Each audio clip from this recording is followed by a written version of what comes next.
एगो पकड़ नू कमेट कैले बारी ये दादी अढ़ौल कटब में अढ़ौल गछिया घेरब अंगना ओके तनी गा के सुना दी केमा होला त गा दे तनी सुन ललबा। कटब में अढ़ौल गछिया घेरब अंगना माहू कटब में अढ़ौल गछिया घेरब अंगना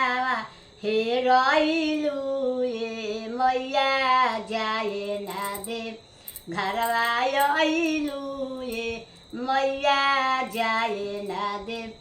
जब ले ना देबू मैया बेटावा पतोहिया हो जब ले ना देबू मैया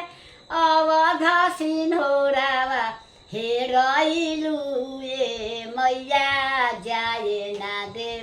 घरवा अइलू ये मैया जाए ना दे। कटब में निमिया गछिया घेरब अंगनावा हो कटब में निमिया गछिया घेरब अंगनावा हेरइलू ये मैया जाए ना दे घरवा अइलू ये मैया जाए ना दे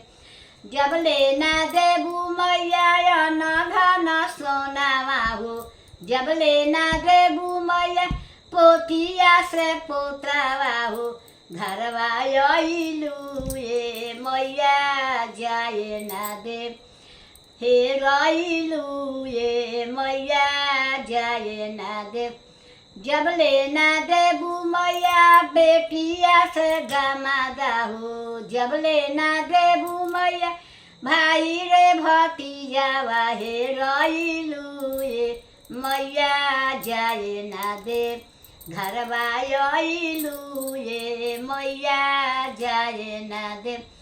कटब में कनैल गछिया घेरब अंगनावा हो